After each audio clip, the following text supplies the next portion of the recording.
Water is the source of life. Rivers, lakes, oceans, but also glacier and snowy expanses, and more fog, clouds, and steam.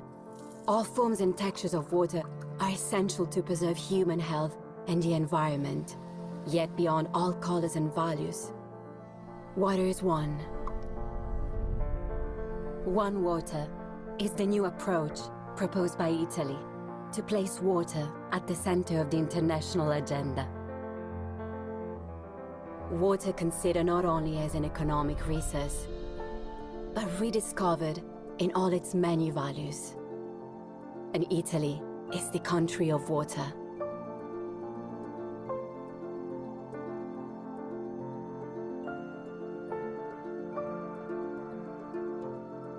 From north to south, over the centuries, it has been the main resource within industrial, governmental and financial ecosystems. Many Italian cities live and evolve in close contact with water, and among them, Rome is an ideal choice to host the Euro-Mediterranean Water Forum in 2026. A historic yet modern city with 1,280 square kilometers of total municipal area, numerous green spaces, and a proven aptitude for hosting major events. A city where water is not only a physical element, but also a cultural and artistic factor that enriches the experience of those who visit. The goal is to become the laboratory for updating the integrated management of water resources for the 21st century. And Rome is ready for this commitment, together with the involvement of institutions, local and national authorities, businesses, and individuals, but above all, the people. One Water. Everyone's engagement.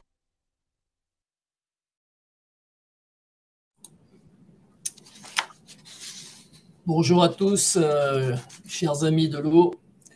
Bienvenue dans notre troisième webinaire de l'année et huitième de la série sur la planification et gestion des ressources en eau en Méditerranée. Piloté par et animé par notre vice-président du comité scientifique et technique, François Garbert. Bonjour à toi François et merci pour ton engagement à nos côtés.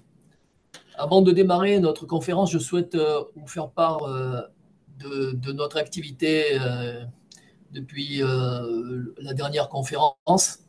Nous avons participé au kick-off du 11e Forum mondial de l'eau qui a eu lieu à Riyad, ce qui nous a permis de connaître les thématiques de ce futur forum et de pouvoir positionner nos propres thématiques par rapport à cela.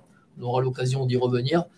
Nous avons participé aussi la semaine dernière au congrès mondial des grands barrages qui a eu lieu en Chine à travers notre membre Enrique Cifres qui était présent au nom de l'Institut méditerranéen de l'eau ainsi que Euroimbo, donc l'association des agences de bassin européennes qui est en train d'avoir lieu en ce moment à Parme en Italie à travers nos partenaires de REMOC et notre ami Ramiro Martinez présent là-bas pour représenter l'Institut. On a également été conviés à participer à la semaine verte de l'Union pour la Méditerranée qui se tiendra à Bruxelles du 24 au 26 juin prochain pour participer à la session Water, Energy, Food et Écosystème. Une belle occasion pour rencontrer les commissaires et directeurs généraux en charge de l'eau et de la zone MENA près de l'Union européenne avec nos partenaires d'Italian One Water Committee et l'Union pour la Méditerranée. Nos réunions statutaires cette année auront lieu le 10 juillet 2025 à Marseille. Elles seront réalisées en hybride, ce qui permettra un maximum de participants, de membres à participer, ainsi que le kick-off de notre 6e forum méditerranéen de l'eau, nommé pour la circonstance Euromed Water Forum, qui aura lieu en Ankara, le kick-off, en Turquie, à l'occasion de la 2e réunion de la plateforme eau de l'Union pour la Méditerranée relative à la préparation de la 2e déclaration ministérielle eau qui aura lieu à Rome en mars 2026. Et ce kick-off aura lieu donc à Ankara du 23 au 25 septembre prochain. Ce matin, nous avons participé au lancement du One Water Project, initié par l'Italie et géré par le SIAM de Bari et relatif à la mise à jour des connaissances en matière d'optimisation des usages de l'eau en agriculture et de prévention et management des risques liés à l'eau. Cette étude viendra compléter nos travaux dont les résultats seront présentés à l'occasion de l'Euro-Mediterranean Water Forum de Rome en 2026.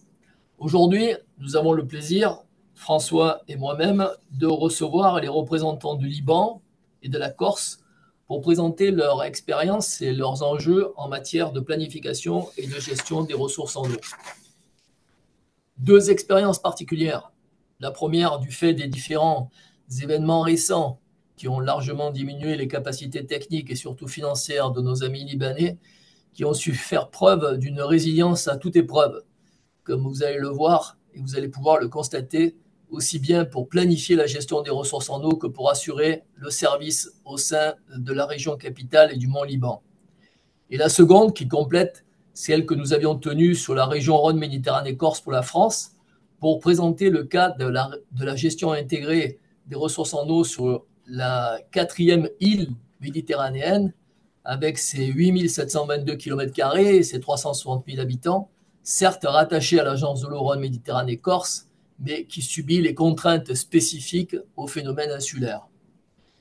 Pour revenir d'abord au Liban, nous avons été récemment invités à participer par nos amis libanais à une conférence sur la protection des ressources naturelles et notamment des glaciers qui s'est tenue donc à l'université Balamad du Liban et à laquelle à laquelle participait Monsieur le ministre de l'Énergie et de l'Eau du Liban. Et nous avons été invités grâce à l'intervention de notre ami et membre et partenaire Fadi Komer, vous le savez, grand expert en matière d'hydrodiplomatie, grâce aux différentes missions qu'il a pu mener dans toute la région. Ça a été pour nous l'occasion de signer un accord de partenariat avec cette université et donc de nous rapprocher un peu plus des enjeux de l'eau au Liban. Et nous aurons l'occasion d'y revenir. François, je te laisse la parole pour présenter la conférence du jour ainsi que nos orateurs. Et je vous souhaite à tous une excellente conférence et je reviendrai en conclusion. Bonne conférence à tous. Merci Alain et merci à vous, chers amis de l'eau, d'être présents nombreux puisque nous sommes plus de 130 inscrits provenant de 22 pays différents pour cette conférence. Alors, donc, je vous rappelle qu'il s'agit non pas d'une seule conférence isolée, mais d'une série de webinaires qui ont pour objet de partager les expériences des pays méditerranéens en matière de planification et gestion durable des ressources en eau. Alors, les mots qui sont importants dans ce titre, c'est durable. C'est-à-dire, on connaît depuis longtemps la gestion intégrée des ressources en eau avec donc les acteurs de l'eau qui se réunissent, qui se concertent.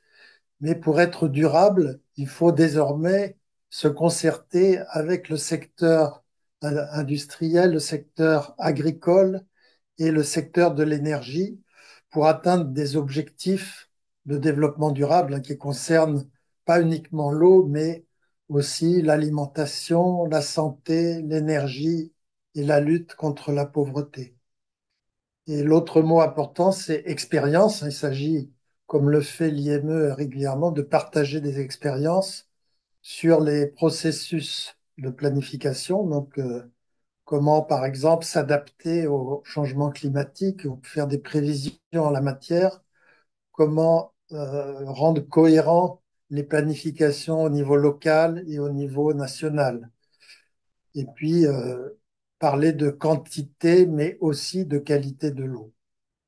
Alors, jusqu'à présent, nous avons eu des présentations sur 12 pays et aujourd'hui, on va avoir celle d'un pays très important, un 13e pays, le Liban, et puis également, donc, comme l'a dit Alain, Le cas de, ce n'est pas un pays, la Corse, mais fait partie de la France, mais c'est quand même quelque chose de très spécifique, le cas d'une île dont on parlera.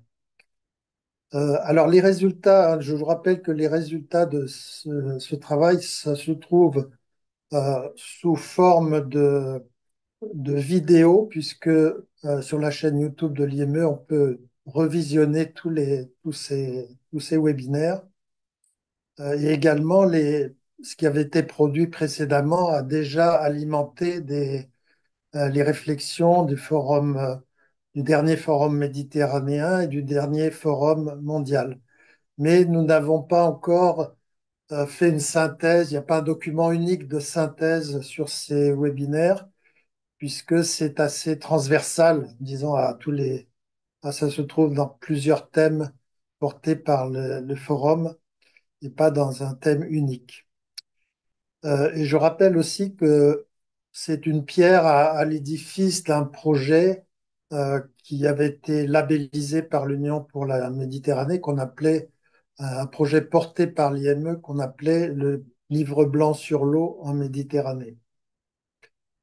Alors, je vous dis, avant de passer la parole aux orateurs, juste deux mots pour vous rappeler comment se déroule le webinaire. Donc, nous aurons deux présentations pour commencer sur le cas du Liban, qui sont très complémentaires puisqu'il y a la planification nationale et puis ensuite le cas d'un établissement local. Et puis une présentation également sur le cas de la Corse. Alors, chaque orateur fera une présentation de 20 minutes environ. Et pendant ce temps-là, vous avez bien entendu, avec l'icône en bas, la possibilité d'écouter en français ou en anglais. Donc, je demande aux orateurs hein, de parler relativement lentement pour que les traducteurs puissent bien faire leur interprétation. Et puis, vous avez également le chat qui vous permet de faire des commentaires, poser des questions. Ce qui nous permettra en fin de réunion, moi-même, je vais reprendre quelques-unes des questions qui auraient été posées par écrit, donc vous pouvez les poser en anglais ou en français, de manière à ce que l'on redonne éventuellement la parole aux orateurs pour compléter. Voilà, alors sans perdre de temps davantage, je passe la parole donc à Mona Faki qui va nous présenter le cas de la planification nationale au niveau du Liban. Mona est une amie de longue date, très active à l'IME, mais en plus, elle occupe un poste vraiment très qualifié pour nous faire cette présentation, puisqu'elle est actuellement directrice de l'eau au ministère de l'Énergie et de l'eau au Liban. Et elle est également membre de nombreux groupes de travail internationaux. Donc, il s'agisse des points focaux de la FAO, de l'UNESCO, etc., également dans les groupes de travail de l'Union pour la Méditerranée. Donc, Mona, je te passe la parole.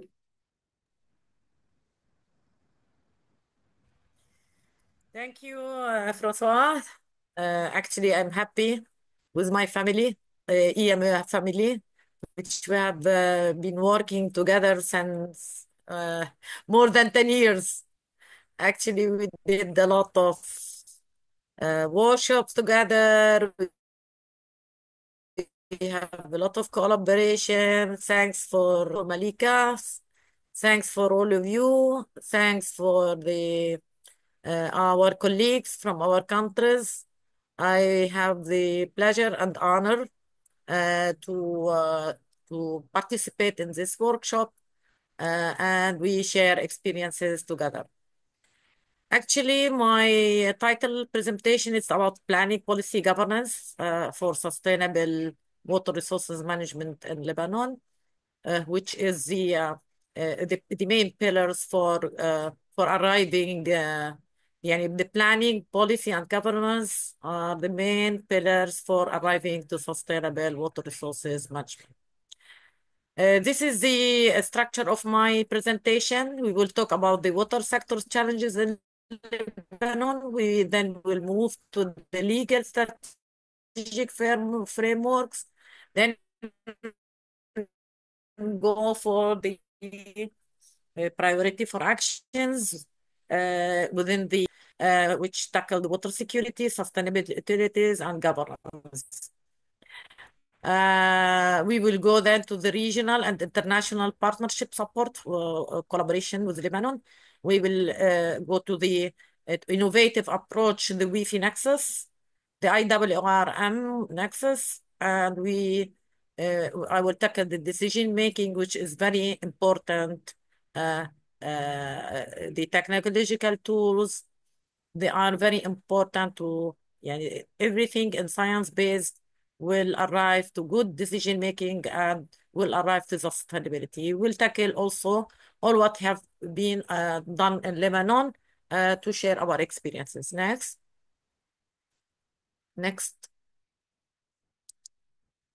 Ida. Allô? Allô, allô? Non, non, c'est bon, hein, on est passé la diapo. Okay. Now we will talk about the water sector's challenges in Lebanon. You know, Lebanon has uh, see, my connection today, especially today, is very bad. So bear with me.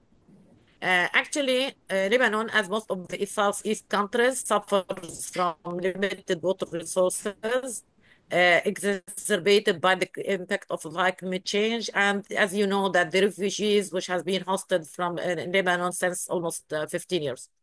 The water storage capacity at the moment doesn't cover the growing the demand. We have implemented we have in the implementation phase of several dam projects have been not been put on hold since 2020 due to funding shortages and due to the economical crisis. The adequate water supply system, the water use, political and financial constraints, the drinking water networks or covers 80% of the users. The wastewater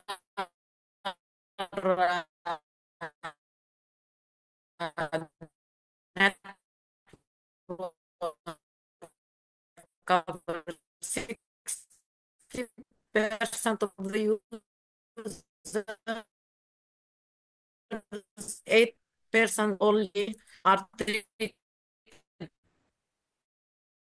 The adequacy percent is to the time decision making. They need to expand the meteorological hydro boundaries is very necessary important to efficient decision making. Next. Uh,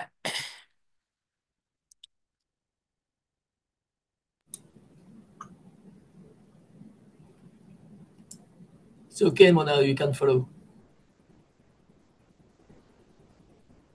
Ouais.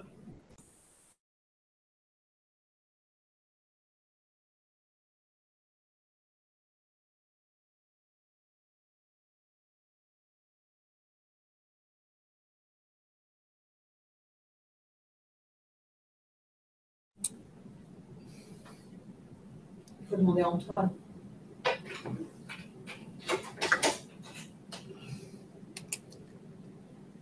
On va attendre 1 minute, voir si elle arrive à revenir, Mona, et sinon on passera à la présentation d'Antoine et on reviendra vers elle plus tard.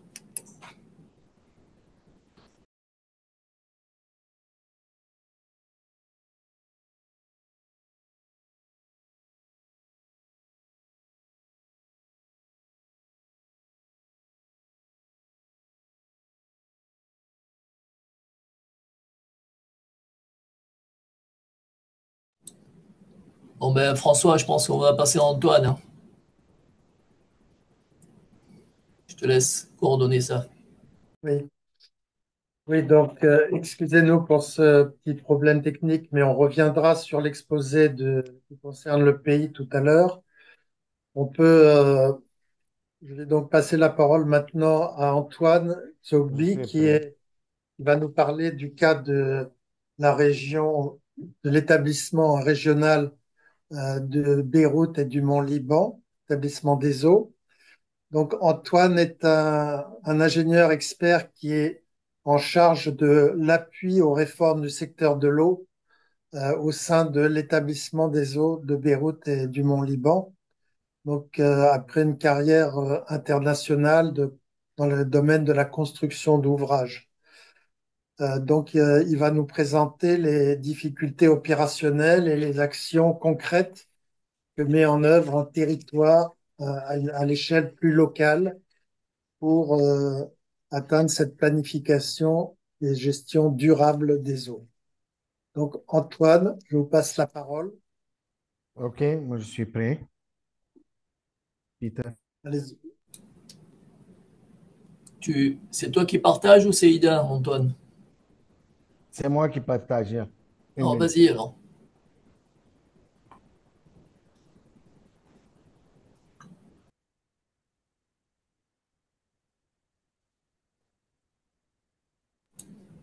2 secondes.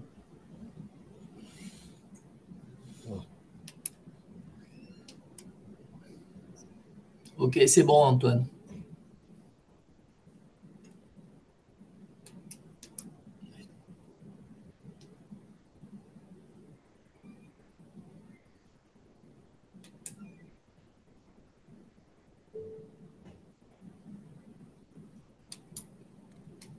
C'est bon? C'est bon, allons-y. Et alors, on commence. Euh, Beyrouth et Mont-Liban. Premièrement, avant l'an 2000, on était des autorités qui s'étendent au niveau de Beyrouth et Mont-Liban. En 2021, il y avait la loi 221 sur 2000, qui est la réorganisation du secteur de l'eau au Liban.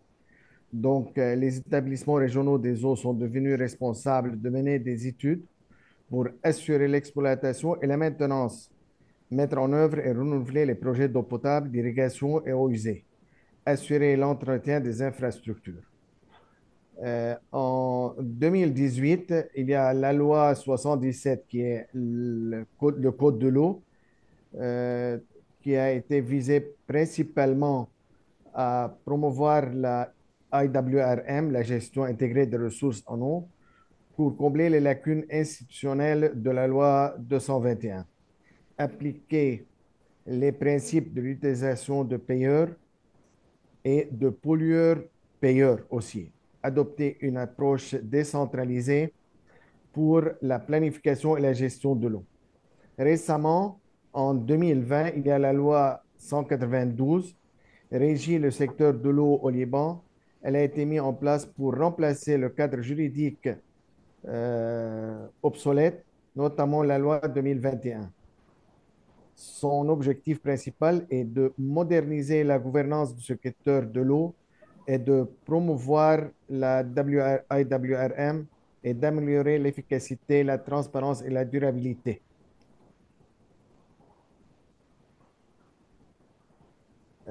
Pour Beyrouth, 2 mots pour Beyrouth. La population servie, c'est 2 900 000 habitants. Le nombre de villages, c'est 533 villages. Ça s'étend de Jbeil vers Chouf, y compris Beyrouth.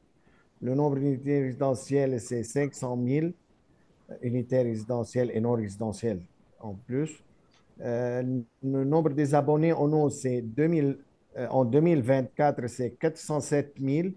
C'est à peu près 585 mètres cubes d'abonnement par an. Malheureusement, la philosophie d'abonnement par compteur n'est pas très étendue au Liban maintenant. On a maximum 14% des abonnés qui sont servis par des compteurs en eau. Il y a un plan qui s'étend pour 5 ans pour recouvrir toutes les zones ou les abonnements en compteurs smart meters. le collection rate, c'est-à-dire en 2024, malheureusement, c'est 55%. On revient à ce chiffre après. On a en plus que les 2 900 000 habitants qui s'étendent au niveau du Beyrouth et Mont-Liban, il y a des réfugiés palestiniens qui sont de 46 000 et des déplacés syriens qui sont de l'ordre de 850 000. Je parle au niveau de Beyrouth et Mont-Liban et non pas au niveau du Liban. Les ressources en eau, on a premièrement, avant les ressources, on va parler de les stations de traitement en eau usée. Il y a uniquement 20 stations. Les stations de traitement d'eau potable sont de 8. Il y a trois ouvrages, le fameux ouvrage de barrage de Chabrouh, Aïsamene et Pkeller. La capacité de Chabrouh, c'est 9 300 000 mètres cubes. Kaysaman est environ 1 million. Pkeller, c'est 400 000. Il y a deux grands ouvrages, malheureusement, qui sont en suspens actuellement. C'est l'ouvrage de Jenne et l'ouvrage de Bekrata. L'ouvrage de Jenne qui fait environ 35 millions de mètres cubes. Bekrata, c'est 7 millions. La longueur du réseau en eau potable, c'est 10 000 km. Le volume d'eau actuel servi qui provient des barrages, c'est uniquement 10 millions de mètres cubes. C'est Chabrouh, Aïsamene et Pkeller. Il y a d'autres sources en eau. C'est les forages. Le volume total servi à partir des forages par an, c'est 55 millions de mètres cubes par an. Et des springs, c'est 156 sources naturelles, millions de mètres cubes par an. Donc, on a le nombre des forages, c'est 315 et le nombre de sources naturelles, c'est 29. Donc, on a un total moyen de volume produit, c'est 221 millions de mètres cubes par an. Et cette quantité d'eau, 76% de cette quantité d'eau, elle est servie par les barrages et les sources naturelles et 24% des aquifères des forages. Les problèmes. On commence avec les problèmes. Le Liban, maintenant, actuellement, ça fait depuis 2019, on subit des crises successives, des crises économiques, environnementales, de la santé et de politique. On va parler un peu de mots. En 2019, il y a la grève d'octobre 2019. Donc, cette grève et la crise économique, elle a tué le Liban et en plus le secteur en eau. En 4 août 2020, au port de Beyrouth, le fameux explosion qui a aussi affecté le Liban. Maintenant, jusqu'à maintenant, on subit d'importants problèmes d'électricité. Ces dernières années marquées par des coupures de courant généralisées et une forte dépendance aux générateurs privés. On souffre malheureusement de ne pas avoir de l'eau à cause de la disponibilité de l'électricité. En 2021, à partir de 2021 jusqu'à 2020 jusqu'à 2021, il y a le Covid. Il y a en 2022 le choléra. Et dernièrement, le conflit de 2024, à partir de septembre 2024, a laissé des profondes cicatrices au Liban avec des lourdes pertes humaines, des déplacements massifs et la destruction des infrastructures. En 2025, aussi, l'hiver de 2025 au Liban a été marqué par une sécheresse importante. Donc, si je prends le cas du barrage du Chabrouh, qui a une capacité de 9 300 000 mètres cubes, En 2024, en mai 2024, on vit à 100%. Malheureusement, actuellement, en mai 2025, ça ne dépasse pas les 30%. Donc, ce barrage qui est le cœur de la zone de Kesserwen, Alain, c'est la zone où on a travaillé ensemble en 2016, souffre maintenant de la pénurie de l'eau. Donc, on a trois majeurs problèmes: problème de ressources humaines, problème finances et problème de l'opération et la maintenance. Les conditions courantes, donc les ressources humaines, le personnel temporaire montre souvent un engagement, une responsabilité limitée. L'établissement des eaux de Beyrouth, maintenant, la majorité du personnel sont du personnel temporaire. Il y a 20% uniquement qui sont du personnel permanent et les autres personnels sont du personnel temporaire. Donc, aussi bien que les niveaux de salaire sont très bas, qui touchent leur salaire en livres libanaises. Et de plus, les coûts élevés de transport affectent la rétention du personnel. Durant les 3 dernières années, on a pris des décisions de présence de 50% en présence.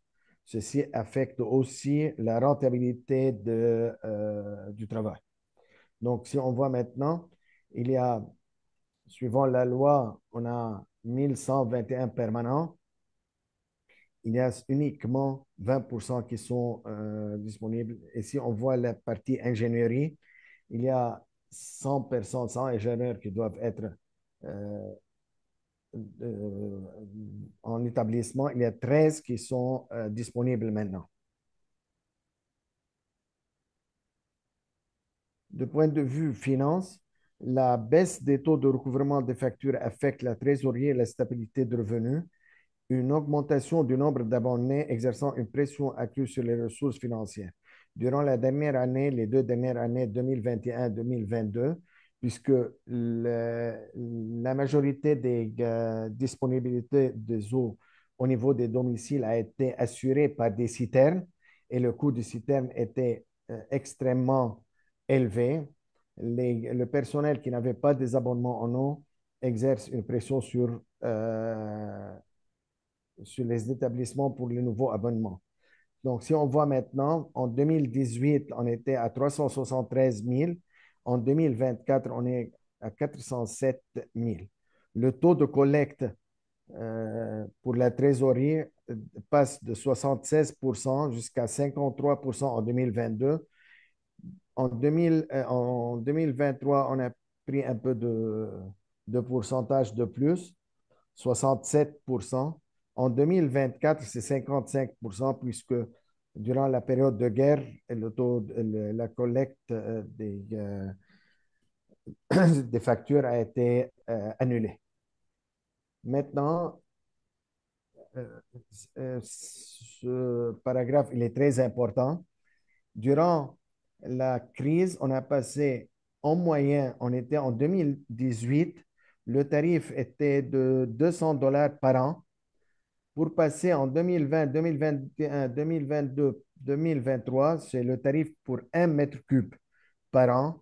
Il passe au moyen à 30 à 40 dollars qui ne suffit pas pour payer les salaires. Et comme vous le savez très bien, l'économie au Liban était devenue une économie cash économique. Donc, si on n'arrive pas à collecter les factures, on ne pourra pas payer les salaires qui étaient la moindre des choses à faire. On ne parle pas de l'assurance du fuel pour l'énergie et payer les factures de l'EDN. Les factures, le tarif annuel de l'eau est fixé en livres libanaises, entraîne une perte de valeur significative due à la dévaluation de la monnaie par rapport au dollar américain. La réduction de l'approvisionnement en électricité par EDL a accru la dépendance au groupe électrogène. Durant les 4 années, on fait l'opération des générateurs pour une période de plus que 12 heures par jour par opération, puisque la disponibilité de l'EDL était uniquement pour pas plus que 2 à 4 heures par jour. Donc, l'EDL, le besoin de l'établissement pour le courant électrique à partir de l'EDL, c'est environ 60 millions de kilowattheures par an, donc un coût actuel de 18 millions, puisqu'il y a aussi une hausse de 100% du tarif de l'EDL qui a passé de 0,135 à 0,27 dollars par kilowatt, presque le double. Et la consommation en fuel pour les générateurs, c'est environ, on a besoin de 7 500 000 litres par an, environ 7 millions de dollars. Donc, le coût direct, on ne parle pas de l'entretien des générateurs, on ne parle pas aussi de le tarif fixe de l'EDL pour les transformateurs. Le coût direct de l'énergie électrique, c'est de 25 millions de dollars. On a essayé durant les dernières années d'avoir un appui sur le système solaire. C'est grâce à nos partenaires, on a pu construire 45 stations plantes solaires uniquement pour une capacité de 4000 kilowatts pic. Donc, l'opération, on parle uniquement de l'opération. 50%, 54% de l'opération énergie est basée sur l'énergie électrique. Il y a 32% ressources humaines, consommables 1%. La maintenance, c'est 10%. Et les travaux administratifs, c'est uniquement 3%. L'opération maintenant, puisqu'on parle de l'opération et la maintenance, en absence de maintenance préventive pour les stations de pompage et les générateurs actuellement, la prise en charge, c'est le soutien de l'Union européenne et l'UNICEF. Euh, il y a une disponibilité insuffisante des pièces de rechange, puisque toutes les pièces de rechange sont payées en dollars et donc ce paiement, comme la trésorerie de l'établissement est en livres libanaises, les fournisseurs refusent d'être payés en dollars. On a une insuffisance des pièces de rechange. Il y a un support de l'Union européenne et de l'UNICEF. C'est durant les 4-5 ans passés, le grand support pour le secteur en eau était par l'Union européenne et l'UNICEF. Des infrastructures sont fortement dépréciées, entraînent des pannes fréquentes des canalisations et des pompes. La forte consommation de carburant nécessaire au fonctionnement des générateurs engendre des coûts élevés. Comme on a vu, on a besoin à peu près de 8 millions de dollars pour uniquement la consommation de carburant. Les stations d'épuration des eaux usées sont non opérationnelles depuis février 2021 à cause du problème de maintenance et de manque d'alimentation énergétique. Actuellement, en 2024, il y a un grand soutien à partir de l'Union européenne et l'UNICEF pour redémarrer le travail des stations de traitement.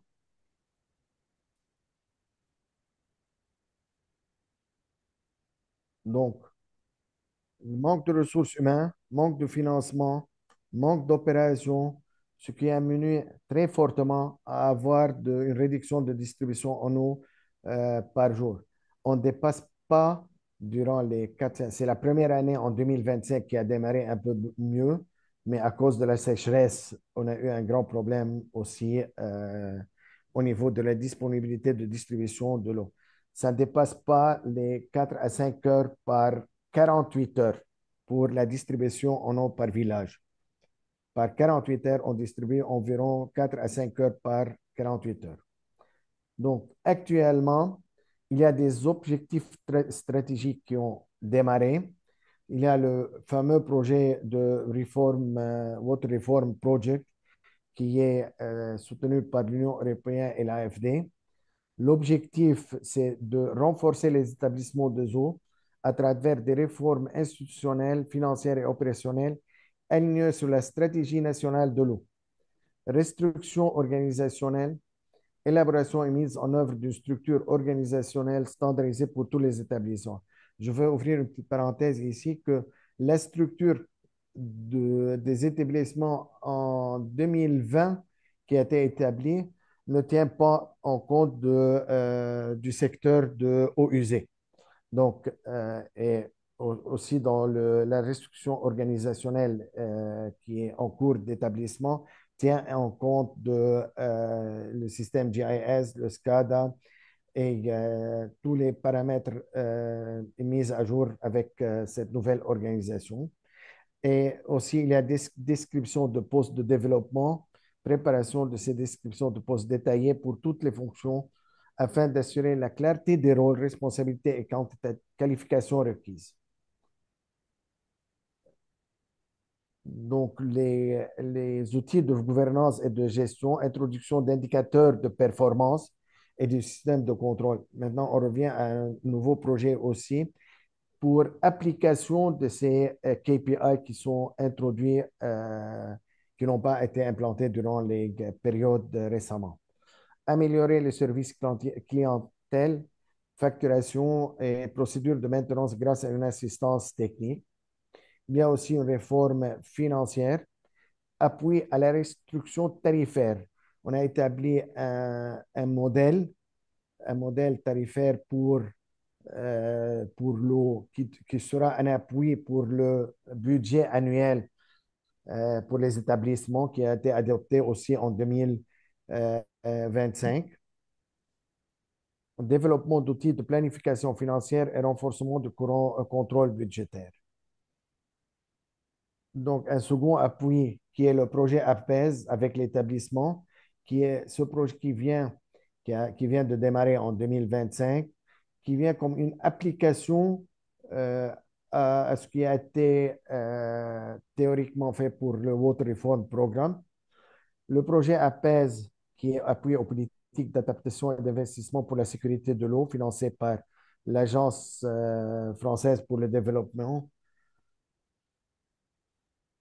et l'Union européenne, vise à renforcer la gouvernance, la performance des services d'eau et d'assainissement au Liban. Plus particulièrement, c'est dédié pour l'établissement de l'eau de Beyrouth et de Mont-Liban. Le projet apaise les principales activités du projet comprend renforcement des capacités institutionnelles de l'établissement d'eau grâce à une assistance technique, des formations et des outils d'amélioration de performance, soutien à la mise en œuvre des réformes clés introduites pour la nouvelle loi libanaise sur l'eau pour améliorer la gouvernance et l'efficacité du secteur. En plus, il y a l'amélioration des infrastructures hydrauliques, notamment réhabilitation des installations critiques telles que la station de pompage principale d'Ashrafieh, qui a été attaquée durant le blast de 4 août, et la station de Khorrat al-Hamra, la réhabilitation des réseaux et des réservoirs dans le Ftouh de Kesserwan, ainsi que l'équipement de construction de la station de pompage de Mishmish dans la région de Jbeil.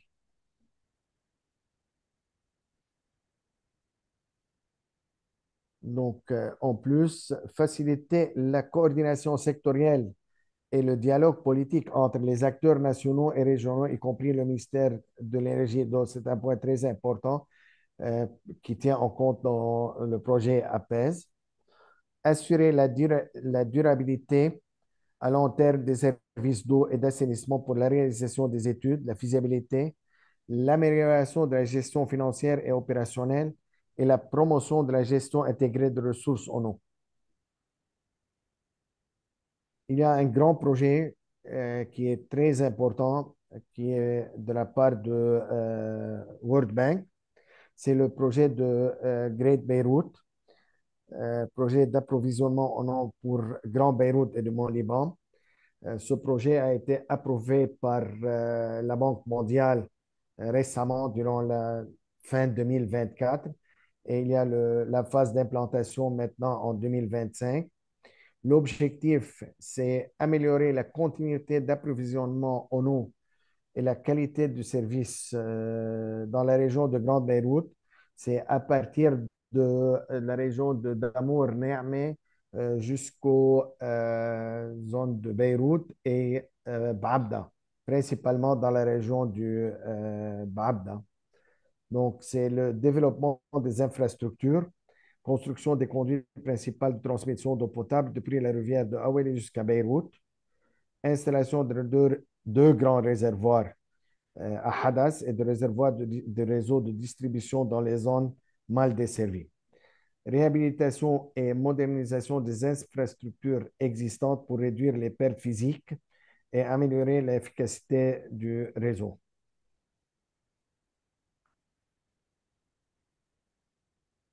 Donc, c'est la station de traitement de Ouerdaniye.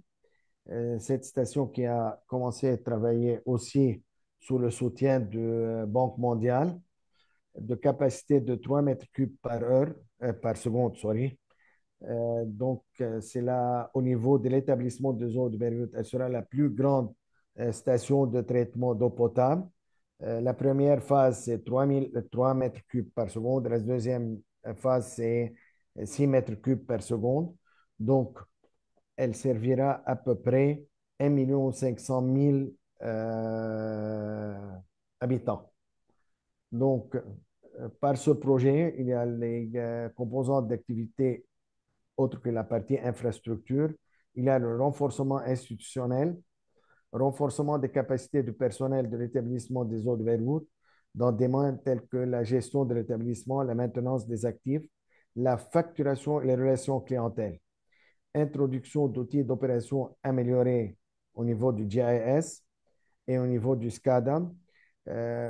À noter qu'en 2016, il y a la Banque mondiale qui a financé le démarrage du système de SCADA au Liban et spécialement à l'établissement des établissements de Beyrouth et Mont-Liban pour couvrir toutes les stations de pompage et les réservoirs et au niveau de distribution des chambres de vente de réservoirs pour tout le système littoral à partir du Kesserwen jusqu'au Damour. Aussi, installation, il y a par ce projet, il y a l'installation de compteurs. Comme on a signalé, on a uniquement 14% des compteurs qui sont des abonnés qui sont servis par des compteurs. Avec ce projet, il y a à peu près 30% des abonnés qui seront transférés au niveau de l'installation des compteurs chez les clients pour améliorer la précision et la facturation et encourager la conservation de l'eau. Mise en place de systèmes de services clientèle pour gérer les réclamations et les demandes de services de langue. À signaler qu'en 2016, avec l'aide de notre cher ami Alain, on a démarré le système de service clientèle au niveau de l'établissement des eaux et on a pu, qui fonctionne environ 8 heures par jour. En 2018, il fonctionnait environ 16 heures par jour. Maintenant, en 2025, on a redémarré le centre de service clientèle pour la réclamation. Donc, aussi bien, il y a la gestion financière et tarifaire, introduction des modèles de recouvrement des coûts de stratégie tarifaire reflétant la valeur du service et assurant la viabilité financière. C'est le même modèle de recouvrement qui a pour projet APES dans la zone d'implantation de projet APES. Aussi, la Banque mondiale, l'application de ce qui a été fait avec le Water Reform du système tarifaire sera appliquée dans la zone où on va implanter le projet de la Banque mondiale. Donc, il y a l'appui à l'amélioration de l'efficacité de la collecte et la réduction des arrières. Jusqu'à maintenant, on a environ tous les arrières qui ont, depuis avant 2024, sont environ 40 millions de dollars.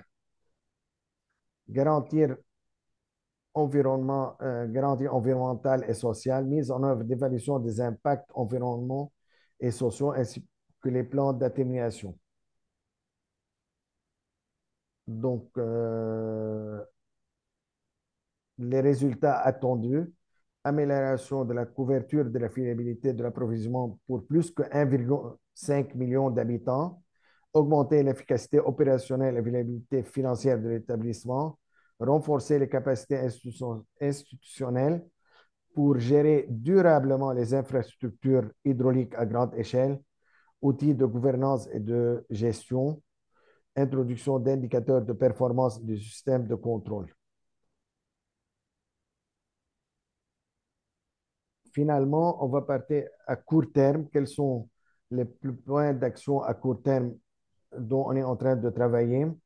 Premièrement, au niveau des ressources humaines et optimisation opérationnelle, en l'absence de législation gouvernementale concernant la révision des salaires du personnel, une coordination est mise en cours avec les partenaires pour élaboration d'une feuille de route visant à soutenir les ressources humaines et le bien-être personnel.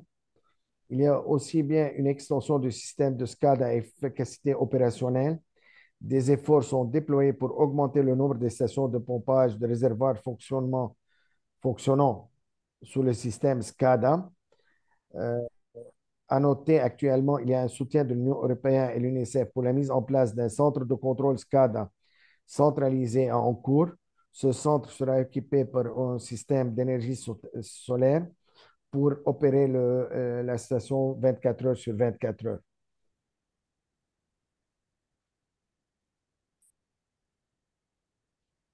Au niveau de finances, il y a augmentation du taux de recouvrement des factures. 2 projets ciblés sont en cours de planification en collaboration avec GIZ et l'UNICEF. Ces initiatives commenceront par des interventions de porte à porte afin d'améliorer la précision des données clientèle et de soutenir les efforts de recouvrement des factures. Réduction des eaux non facturées, non revenus autres, des mesures sont en cours d'élaboration pour identifier et réduire les pertes en eau, surtout les pertes commerciales. Des améliorations techniques, la surveillance du réseau et l'amélioration des systèmes de reporting. Ces actions devront contribuer significativement à la protection de revenus et l'efficacité opérationnelle. Au niveau opérationnel, utilisation des eaux de ressources de sources de surface. Des efforts sont déployés pour maximiser l'utilisation des ressources en eau de surface existantes afin de réduire la dépendance aux stations de pompage énergétique. Réduction de l'utilisation de groupes électrogènes grâce aux énergies renouvelables. Il y a 2, 3 projets qui sont en cours pour avoir des grandes stations qui seront opérationnelles au niveau de systèmes solaires. Et il y a une station hydroélectrique à Haraj, Kisrouen, qui est en cours d'être étudiée pour à peu près 5,5 gigawatts-heure annuels.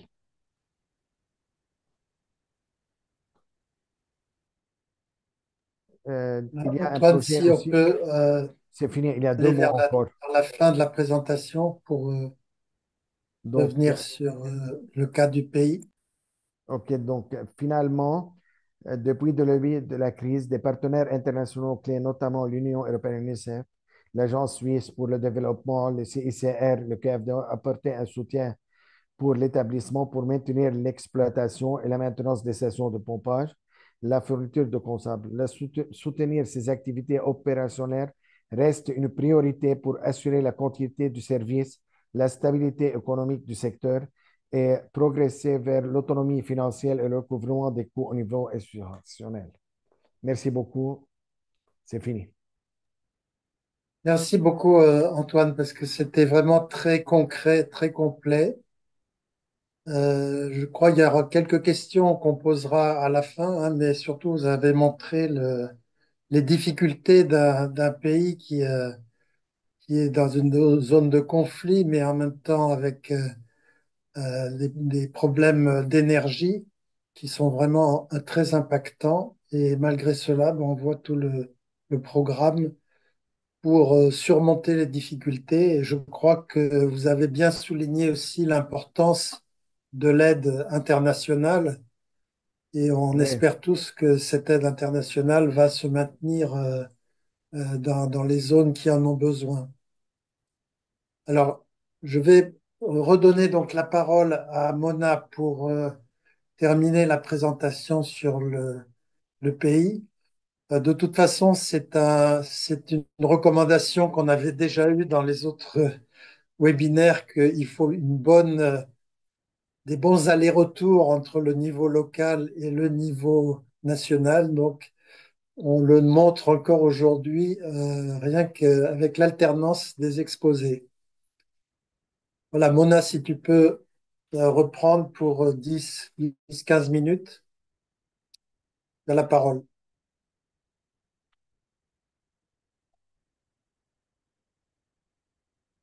Sorry for this disturbance. Actually, today my internet was very bad, so I'm so sorry. It's out of my control.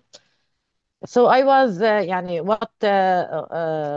what Antoine was telling, it's in the spirit here, as we was telling that Lebanon is facing a climate change, and we are facing that there is a lot of refugees which are exacerbating the situation in Lebanon as quality and quantity.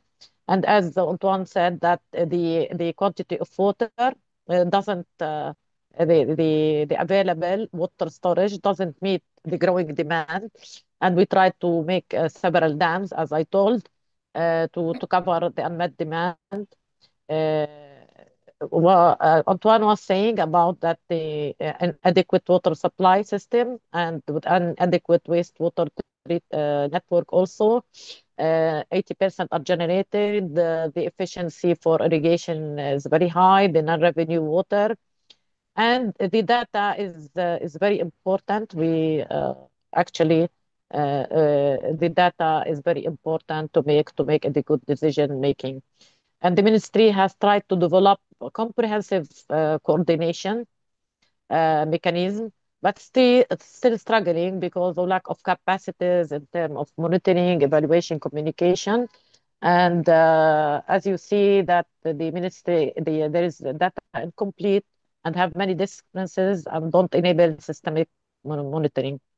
So this will make this have this insufficient and unreliable data communicated to users, widen the trust, the gap, the trust between citizens and water establishment negatively, impacting the sectors.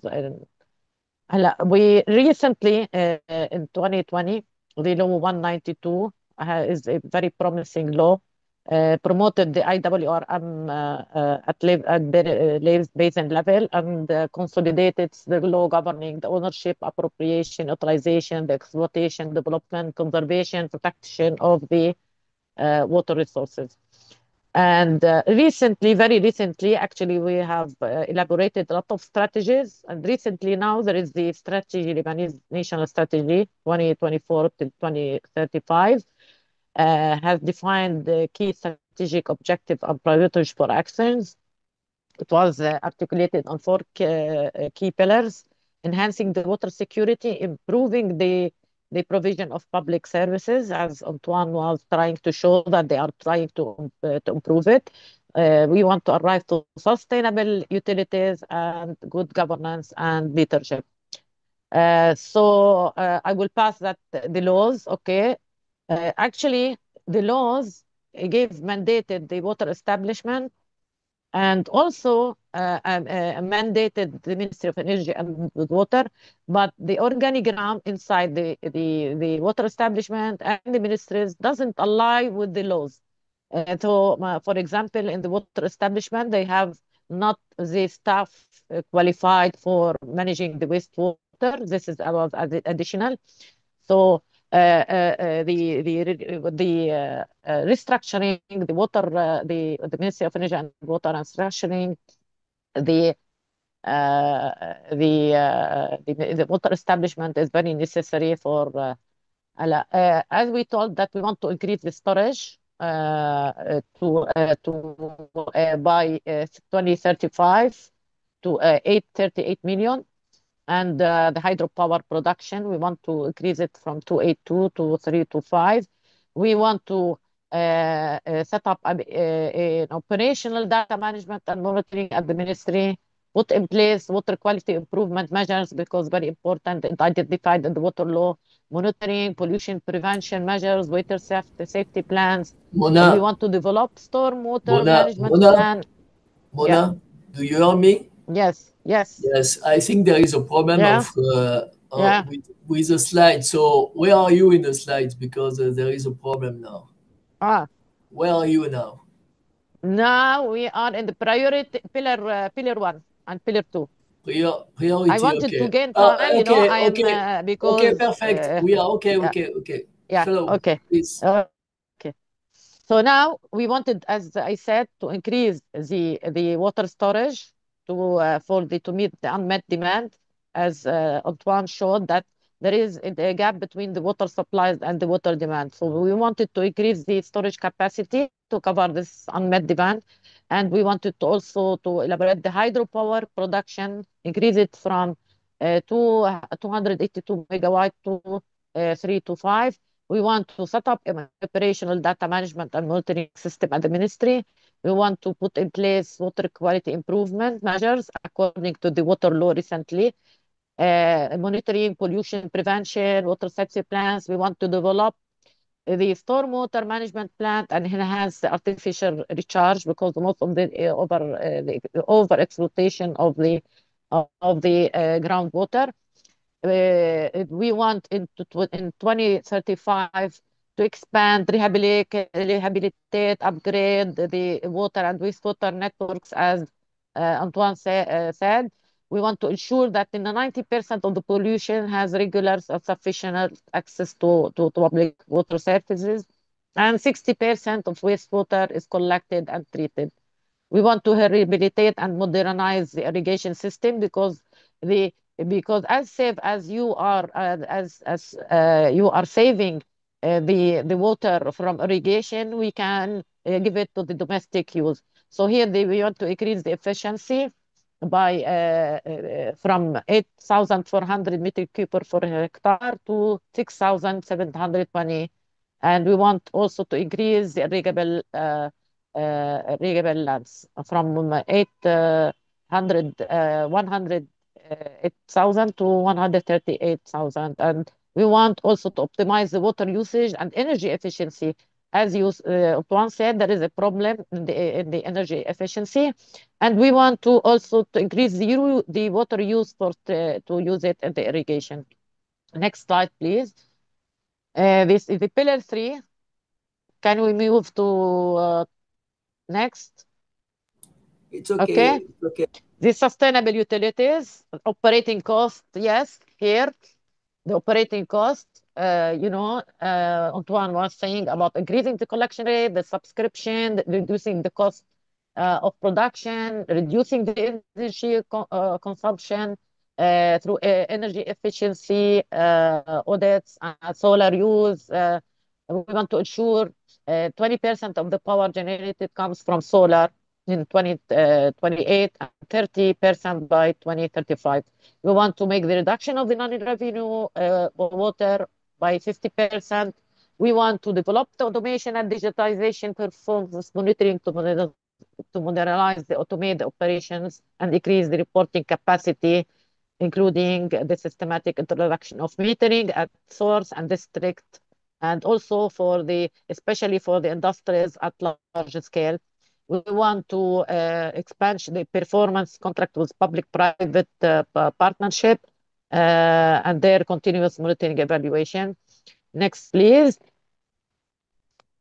We want to restructure, as I was telling, we want to restructure the internal organization of the water establishment to tackle the mandates that the laws provided for them, especially when they added the burden of the wastewater.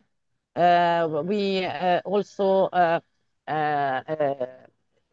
including the revision of organizational chart for effective development and great autonomy and performance. Next slide. Especially, yeah, we want to develop the water sector transformation program to provide the water establishment with resources needed for their main operational reform. Want to reduce the non-revenue water, improve the efficiency, increase in collection, and all this stuff. And we want to make high-earning stuff, as Antoine said, that they need to shift to sustain themselves. In Pillar 4, the good governance leadership, sector reforms for the performance management, monitoring, and evaluation by 2030 must be fully implemented at the Ministry of Energy and Water. We want to the decrease of application for the Law 192.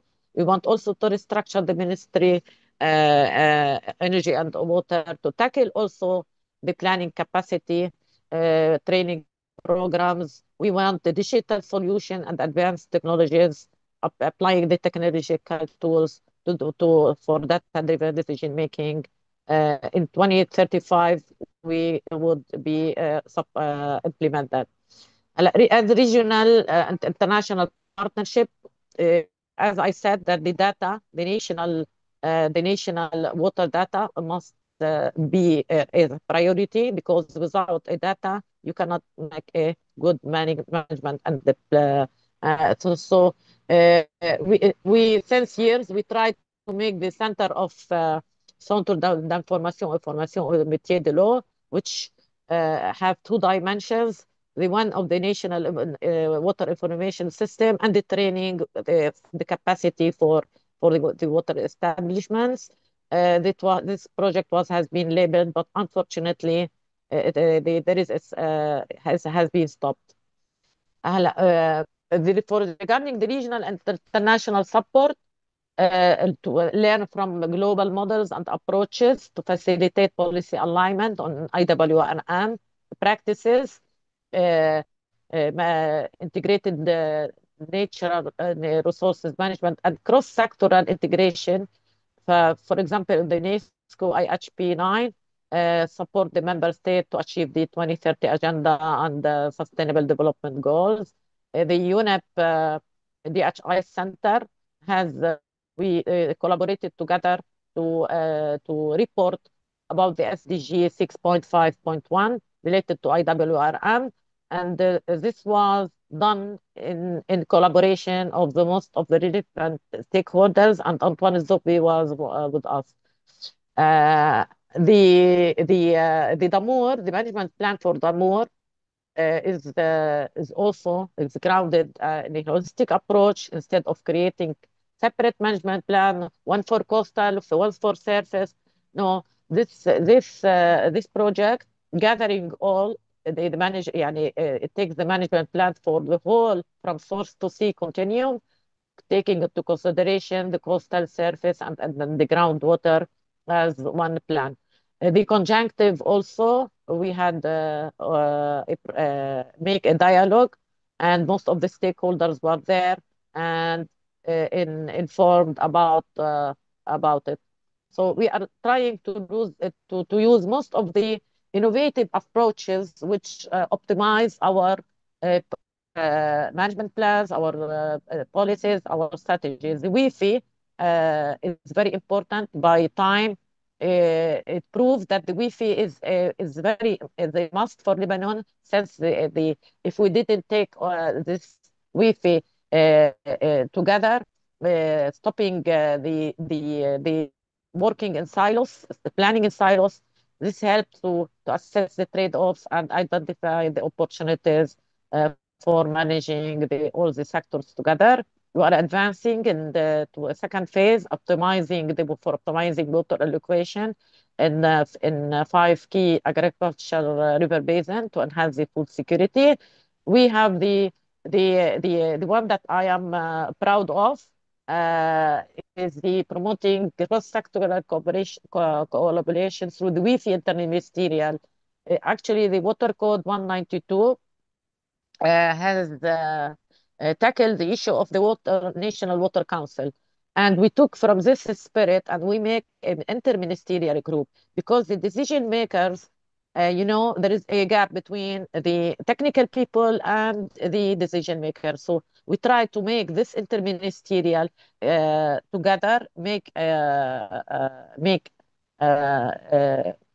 يعني let them understand what is the good management, why we collaborating together, or making them the owner of every project we are tackling. Because when all together, they can understand each other, and when we want to plan together, they know if I ask for data, if I wanted to discuss, we can identify the challenges, we can develop the action plan, we can implement the solution.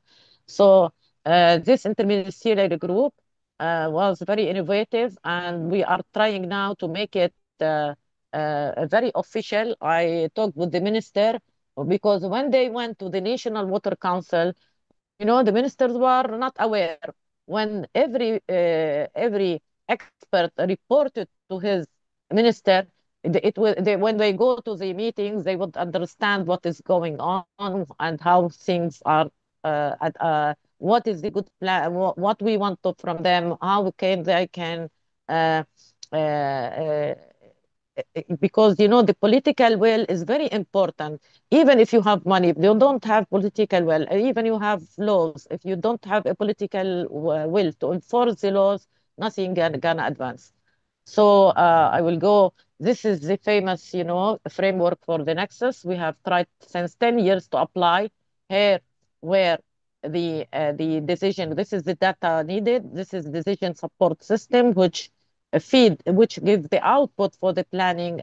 And here, where they are the stakeholder, all the relevant stakeholders discuss together as in the interministerial, we can discuss together, we can define just challenges, we can elaborate the solutions. Everybody would be owner of the outputs.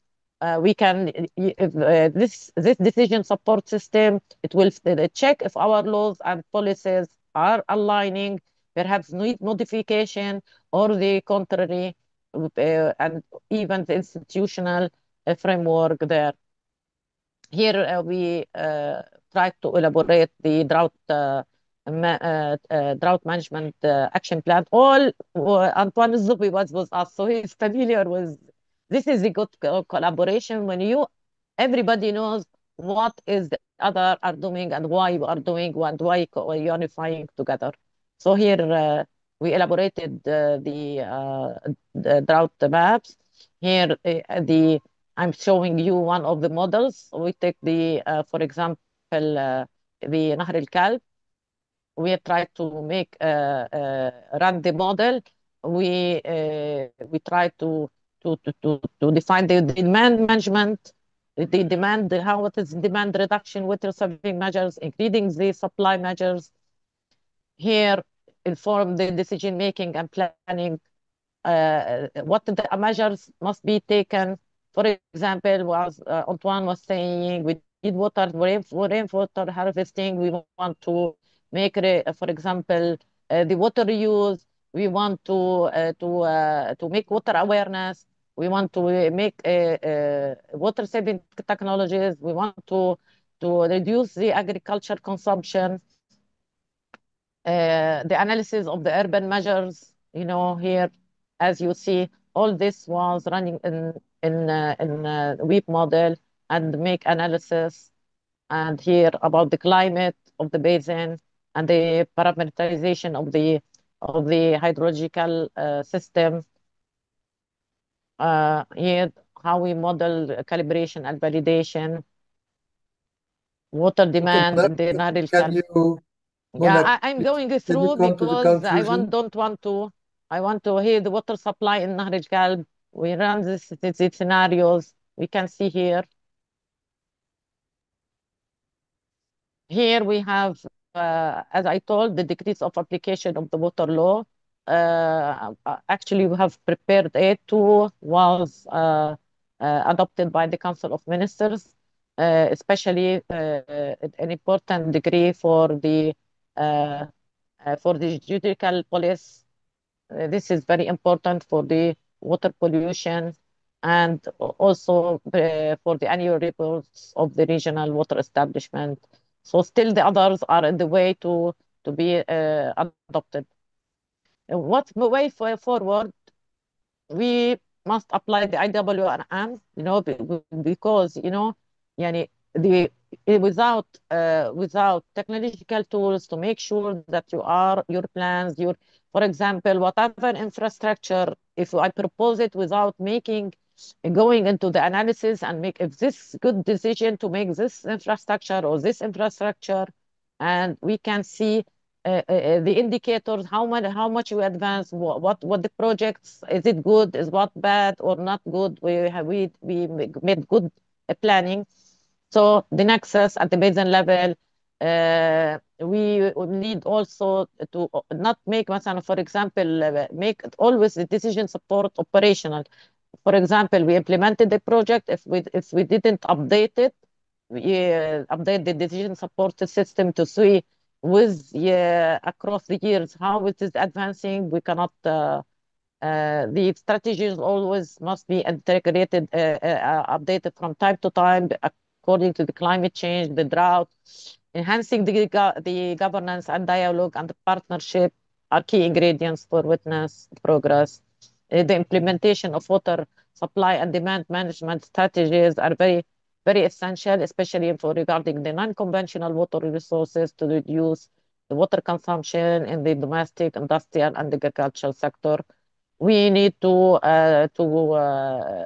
not only prepare the ratification of the decrees of application, we need the enforcement of laws. We want to increase the public awareness and education, because without uh, education and awareness also, all are very key issues to arrive to the sustainability.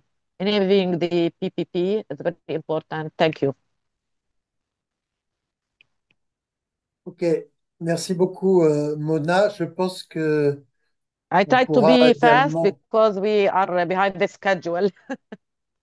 oui, on pourra, de toute façon, le diaporama est très riche, donc on pourra aussi l'exploiter, même si tu n'as pas eu le temps de tout présenter oralement, parce que maintenant nous allons donner la parole à notre ami de Corse, pour nous présenter donc le cas de Lille.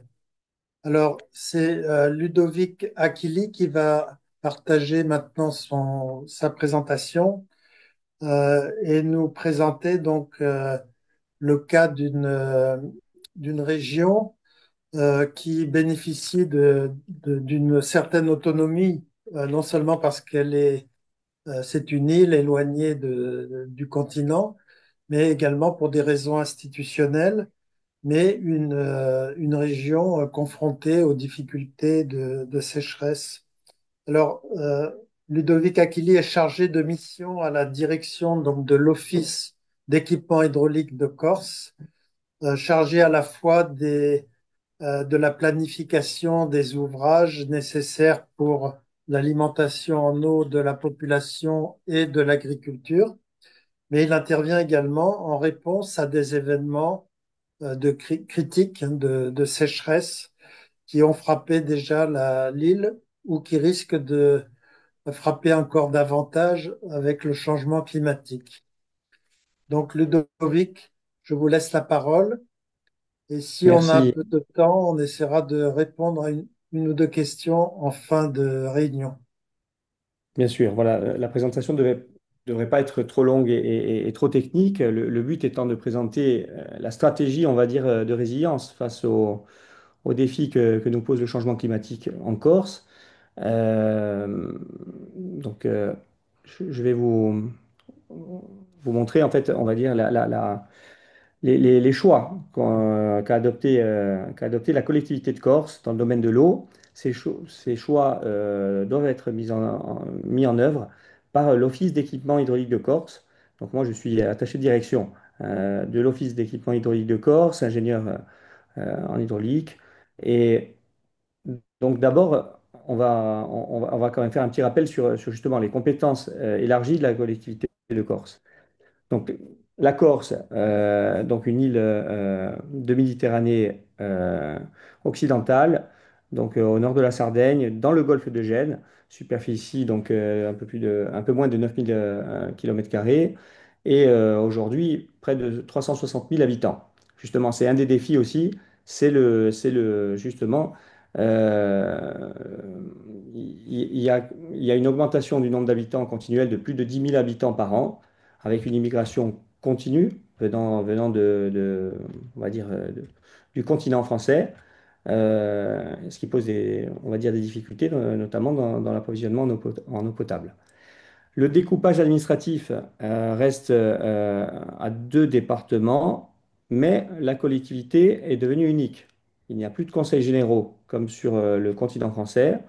La collectivité de Corse dispose de compétences élargies, les compétences des conseils généraux et la compétence des régions, et des compétences élargies, notamment sur les routes, notamment dans le domaine de l'eau et notamment dans le domaine de l'énergie. Par exemple, l'Office d'équipement hydraulique de Corse est concessionnaire d'État jusqu'à 8 mégawatts pour des centrales, on va dire, hydroélectriques, de micro-hydroélectricité. Donc la Corse, c'est 183 km dans sa plus grande longueur, 83 km dans sa largeur. Elle est située donc entre l'Espagne et l'Italie, entre la France et le continent africain, dans une position assez stratégique. Euh, petit rappel justement sur le fait que c'est une montagne dans la mer. Et donc, elle va accrocher les nuages, et donc elle va bénéficier donc normalement de pluies et de précipitations importantes. Donc, 8 milliards de mètres cubes par an sur la totalité de l'île, mais avec de fortes disparités en fonction des régions, en fonction des micro-régions, en fonction des vallées. Euh, Avec également, depuis environ 5 ans, des changements de régime très rapides entre des entrées d'est et des entrées d'ouest. Donc, nos barrages et nos retenues collinaires sont situés principalement sur l'est de l'île, où sont situés deux tiers des cultures euh, de Corse. Et, et pour autant, voilà, sur les dernières années, on a eu de grosses difficultés à remplir nos ouvrages hydrauliques, notamment parce que les entrées se faisaient par l'ouest, avec une inversion complète des régimes de précipitation. Sur l'ouest, on est encore plus, on va dire, on va dire des falaises hein, qui descendent dans la mer. Sur l'est, on a une plaine agricole qui va de Porto Vecchio, en gros, jusqu'à Bastia, au nord. Je ne sais pas si vous voyez mon curseur, hein, voilà, de Porto Vecchio à Bastia, c'est la plaine agricole de l'île. Deux tiers des cultures de l'île. Euh, on en parlera tout à l'heure, mais voilà, hein, c'est plus de 40 millions de mètres cubes déployés par l'Office hydraulique uniquement sur cette zone-là. Et la plupart des ouvrages hydrauliques sont situés aussi sur cette zone-là. Alors, on poursuit justement sur les compétences, on va dire, politiques. Donc, la collectivité de Corse est un organisme public régional avec des compétences élargies. Elle dispose aujourd'hui des compétences départementales, puisqu'il n'y a plus de conseils généraux, des compétences régionales et aussi des compétences liées à un statut particulier. La loi sur la Corse euh, de 2002 qui octroie notamment des compétences sur l'eau, sur les routes, sur l'énergie. Euh, et donc et des compétences qui sont en train peut-être d'évoluer, puisque des discussions sont en cours, hein. Il y a un processus en cours qu'on appelle encore ce processus de Beauvau, qui vise à encore, on va dire, octroyer à la Corse des compétences élargies, c'est-à-dire en gros lui octroyer euh, une autonomie qui est en discussion. Cette autonomie, en fait, serait pleinement logique au regard de la norme des îles en Méditerranée. La Sardaigne, la Sicile et d'autres îles en bénéficient, ou les Baléares en bénéficient. La Corse, pour l'instant, a des compétences qui sont quand même moindres. Donc, la collectivité de Corse est organisée en direction sectorielle, santé, éducation, voirie, agriculture. Donc, on a au sein de l'Office d'équipement hydraulique de Corse, on a une tutelle sur l'eau. Donc, ça fait pour l'instant un peu un millefeuille de compétences, avec notamment une compétence mission eau, avec le secrétariat technique qui est du SDAGE, et un office d'équipement hydraulique qui a pour but, lui, de mettre en œuvre la politique infrastructurelle de la collectivité de Corse. C'est-à-dire qu'en fait, la politique de l'eau en Corse est décidée au sein de l'Assemblée de Corse. Elle est, euh, Elle est donc déployée par la collectivité de Corse au sein d'une direction spécifique qui est celle de l'aménagement du territoire pour l'instant, avec une volonté de créer une direction de l'eau. Mais l'Office d'équipement hydraulique de Corse, lui, a été d'ailleurs un peu recadré, puisque dans le passé, cet office d'équipement hydraulique avait presque champ libre pour aménager hydrauliquement la Corse. Aujourd'hui, les compétences ont été recadrées plutôt sur la collectivité de Corse avec, euh, on va dire, le but de l'office d'équipement hydraulique, c'est vraiment de mettre en œuvre ce qui a été décidé au niveau de la collectivité. Alors, ces missions. C'est un établissement qui est né des lois de décentralisation de 82 et qui est né de la scission de la SOMIVAC, la Société de mise en valeur de la Corse, qui s'est séparée en deux offices distincts, l'ODARC, l'Office de développement agricole et rural de la Corse, et l'Office d'équipement hydraulique de la Corse. L'Office hydraulique est un EPIC, donc un établissement à intérêt industriel et commercial chargé d'une mission d'intérêt commercial et donc d'un service public, notamment dans le domaine de l'eau agricole.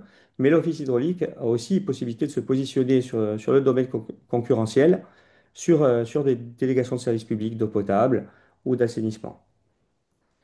Alors, ces missions, donc, comme je le disais, des missions de service public, principalement sur l'eau brute, sur l'eau d'irrigation, ou alors sur l'eau à vocation de potabilisation.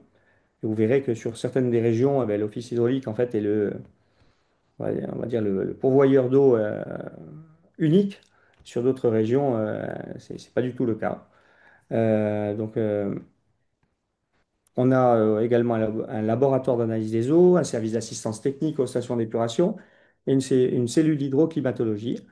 On apporte notre concours technique à l'Office de développement agricole et aux autres offices et agences dans le domaine qui découle de nos activités. C'est-à-dire, par exemple, dans le cas du déploiement des plans locaux d'urbanisme, on donne nos avis sur la poursuite de l'urbanisation, sur la poursuite on va dire, des activités socio-économiques. Euh, donc, des avis sont donnés par l'Office d'équipement hydraulique, notamment par le fait que le dernier plan sur l'eau, sur la politique de l'eau voté en avril 2023, euh, a déclaré justement que le modèle de développement économique de la Corse devait s'adapter à la ressource et plus l'inverse. C'est important pour la suite justement de la présentation, vous verrez.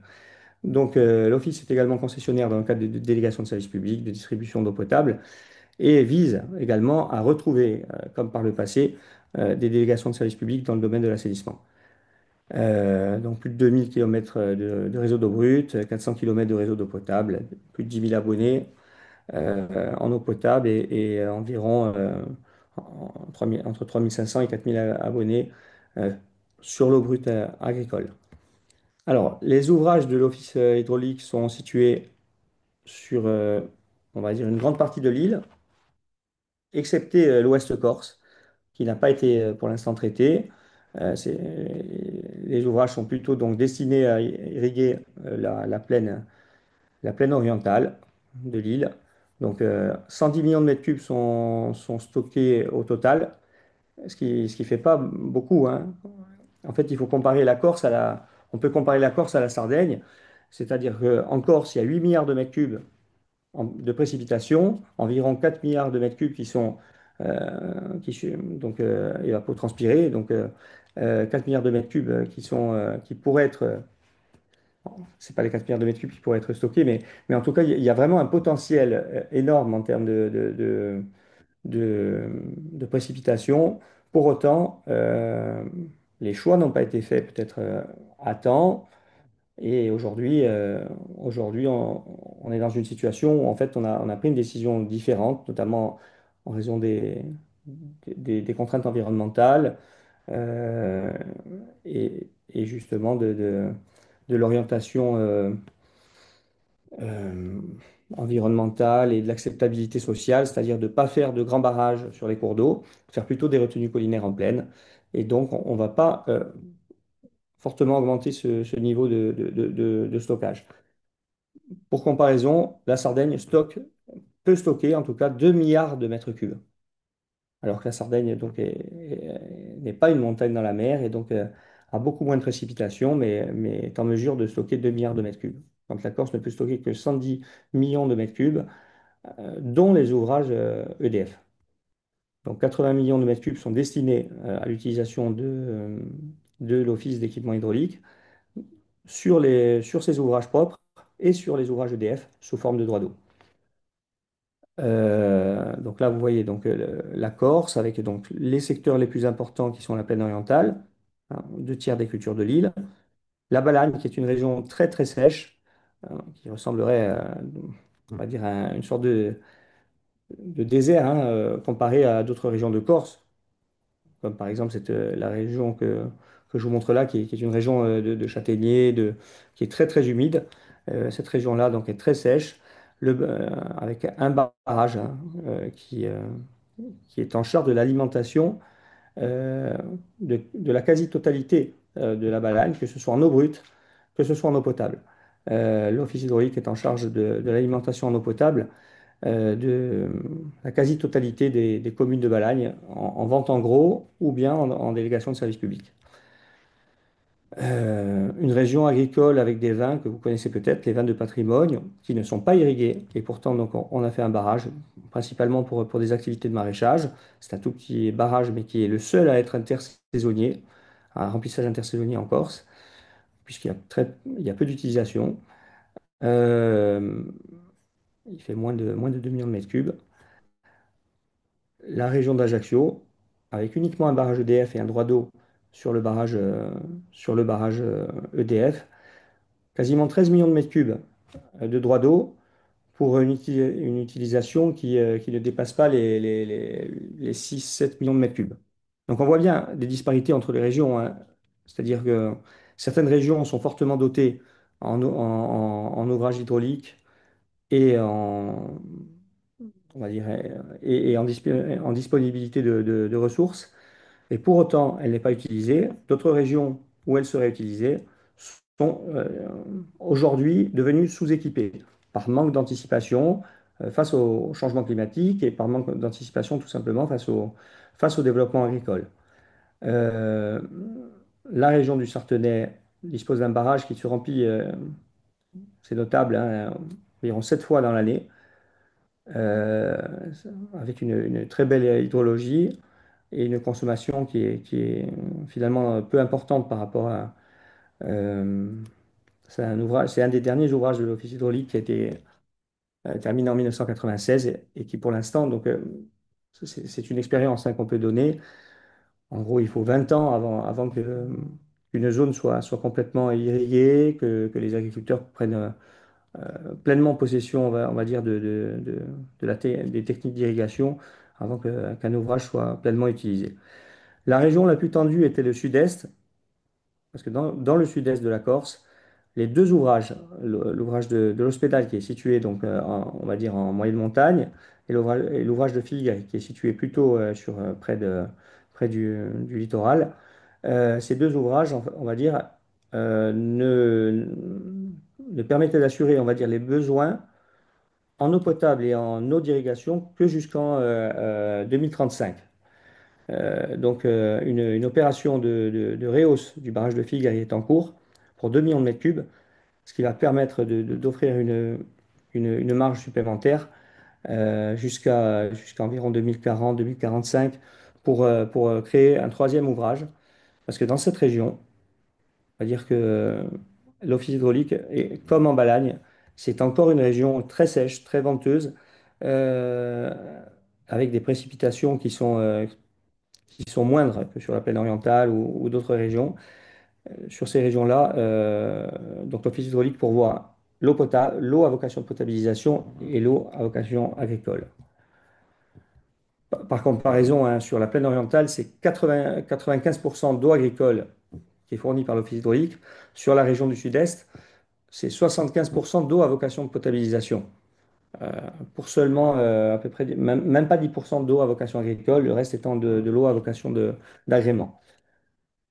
Alors, le changement climatique en Corse se caractérise par une augmentation de l'évapotranspiration, une modification du régime des précipitations, avec des entrées d'ouest plutôt que des entrées d'est, mais c'est des choses qu'on a connues hein, par le passé et dans l'histoire euh,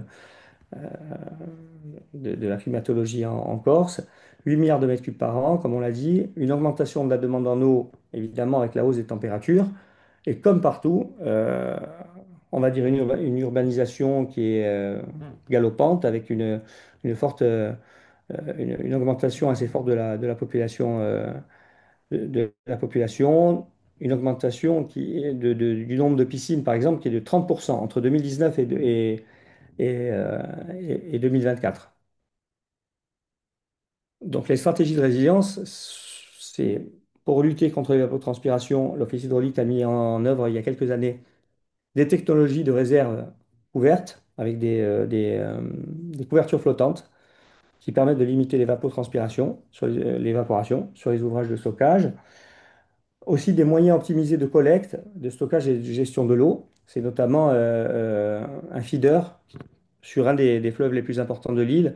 On avait une canalisation en 800 mm qu'on passe en 1000 mm pour justement remplir plus facilement nos ouvrages qui sont situés sur la plaine orientale, des ouvrages littoraux, des petites on va dire des retenues collinaires qui sont situées sur la plaine orientale. Et comme je vous l'ai dit tout à l'heure, l'adaptation du modèle de développement économique, d'aménagement du territoire et des cultures qui doit être fait aujourd'hui en lien avec la nouvelle donne climatique et la disponibilité de la ressource. Alors, c'est une volonté, c'est plus difficile à mettre en œuvre, évidemment, puisque les demandes des socioprofessionnels sont importantes, notamment dans le domaine du tourisme et dans le domaine évidemment du développement agricole, avec sur la plaine orientale de très fortes proportions d'eau qui sont destinées à l'irrigation de vignes. Je ne sais pas si nos amis du Liban font de la vigne, en tout cas dans le sud de la France, c'est le cas aussi. Mais sur les 40 millions de mètres cubes qui sont déployés sur la plaine orientale de l'île, environ 13 millions sont consacrés à l'irrigation de la vigne. Donc vous avez des régions en Corse qui sont pas du tout, où la vigne n'est pas du tout irriguée, c'est un choix, et d'autres régions qui se consacrent, on va dire, à une viticulture différente, consacrée au vin rosé, avec une irrigation très très forte, qui est très très consommatrice en ressources. Donc, le but, c'était de mettre en œuvre donc, une stratégie qui visait à soutenir l'objectif d'autonomie alimentaire, qui visait aussi à se, euh, à changer les comportements, les pratiques agricoles qui n'étaient pas forcément vertueuses, à s'adapter au changement climatique, euh, avec un but final, ça serait de s'adapter, ça serait de faire un stockage interannuel. On en est très loin. On est sur des stockages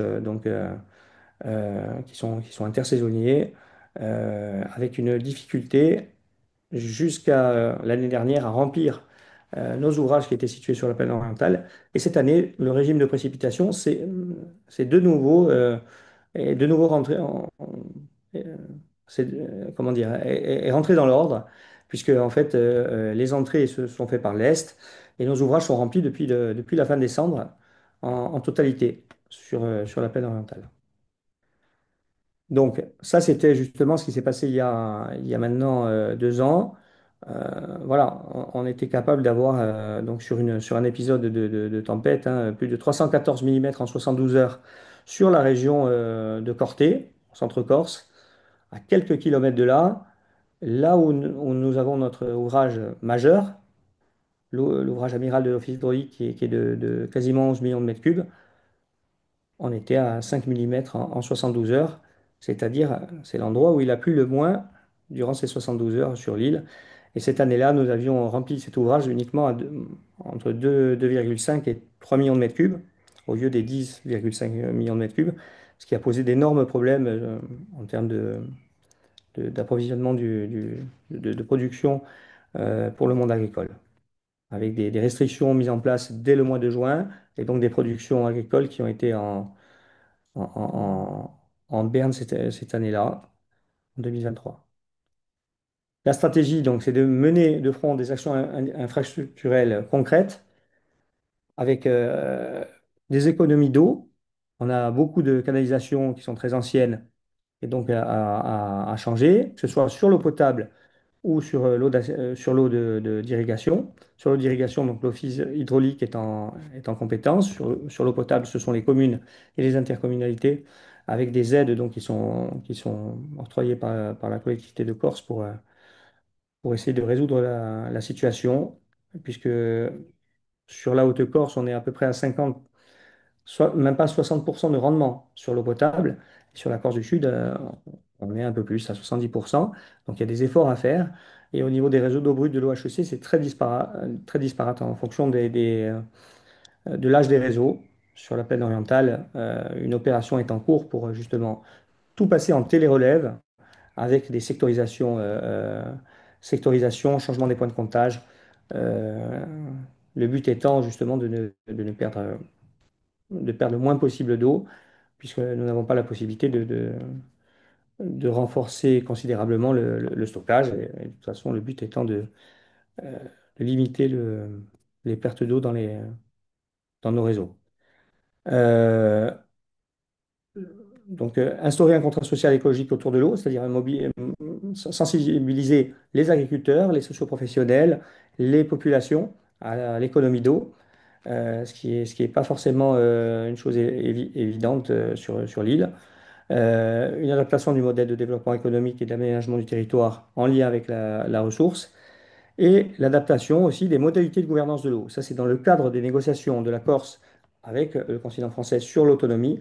La collectivité de Corse entend récupérer des compétences, comme par exemple celle des restrictions d'eau, comme par exemple celle du classement des cours d'eau, qui nous permettrait justement de faire de l'énergie sur certains cours d'eau classés avec un potentiel énergétique d'hydroélectricité sur les cours d'eau corse très important, mais pas forcément exploitable en raison d'un classement des cours d'eau qui est pas, qui nous est défavorable.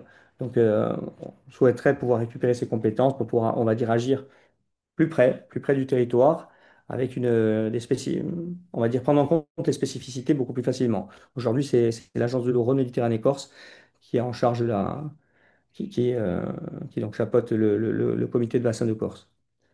Donc, en On 2022, peut aborder la conclusion là maintenant, ouais, puisque ça va.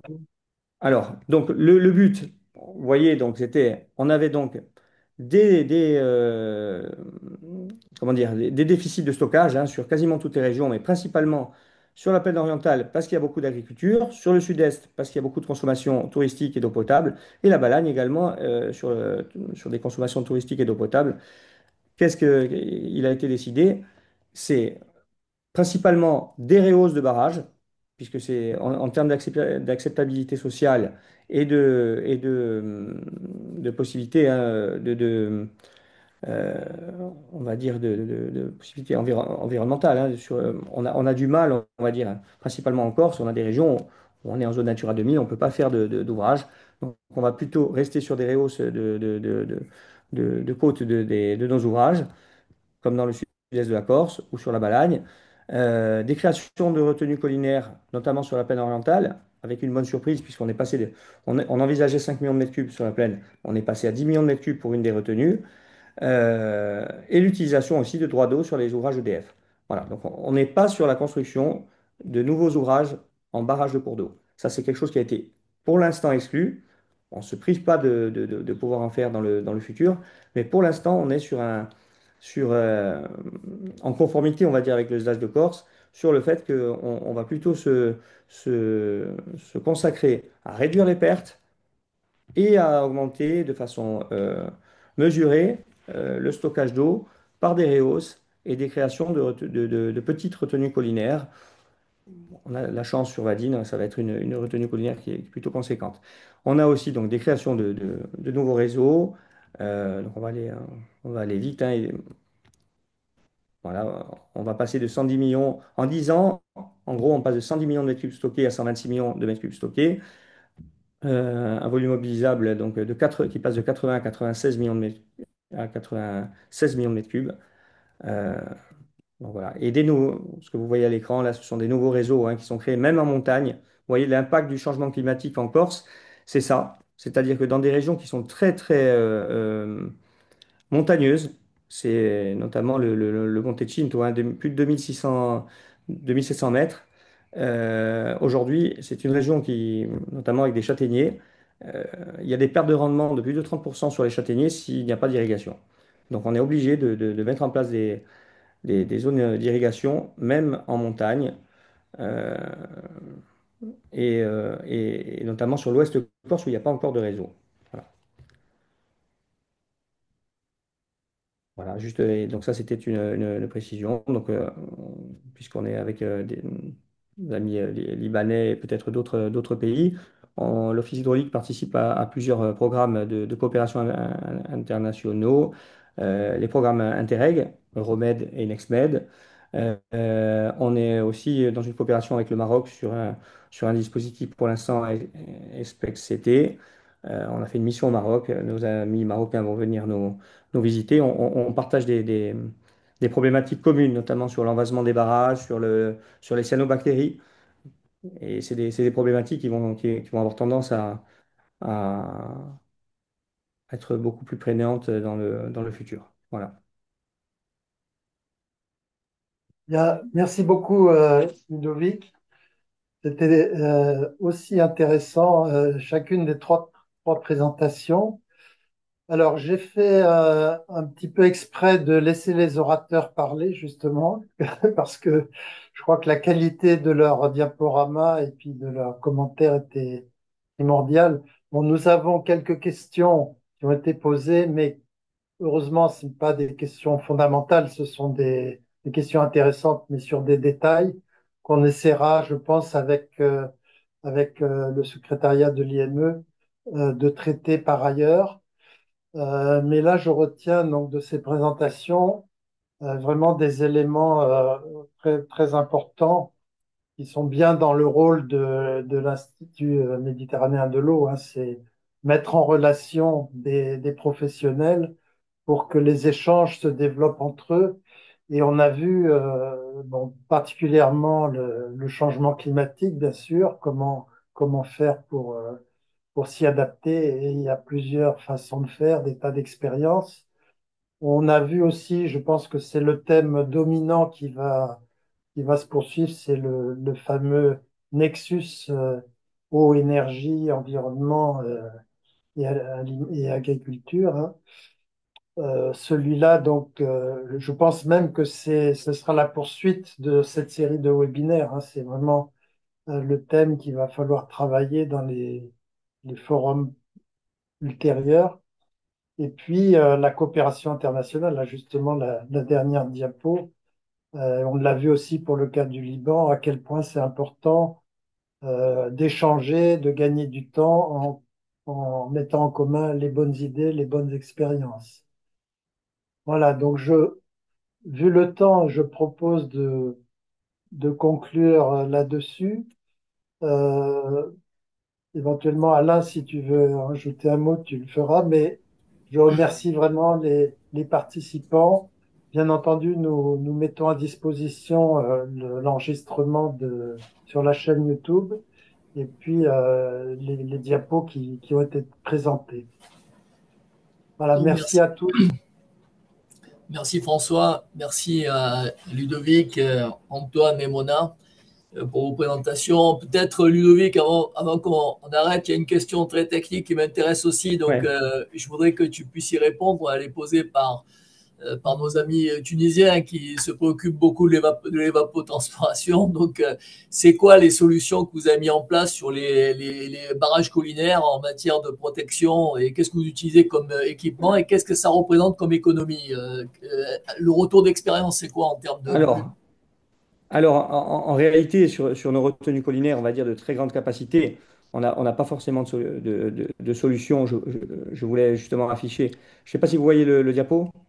Oui, Ouais, c'était par contre sur des retenues de plus faible capacité qu'on met en œuvre dans des régions, on va dire, plus petites. Vous voyez ce type de retenue Ouais, là, ouais. une Une innovation, membrane. ouais, géomembrane, donc géomembrane et couverture flottante, avec donc, vous Et, voyez. ça, et on arrive à faire quel type d'économie? C'est quoi, 10%, Ah, bah, non, non, 15%? non. Là-dessus, on fait 100% des.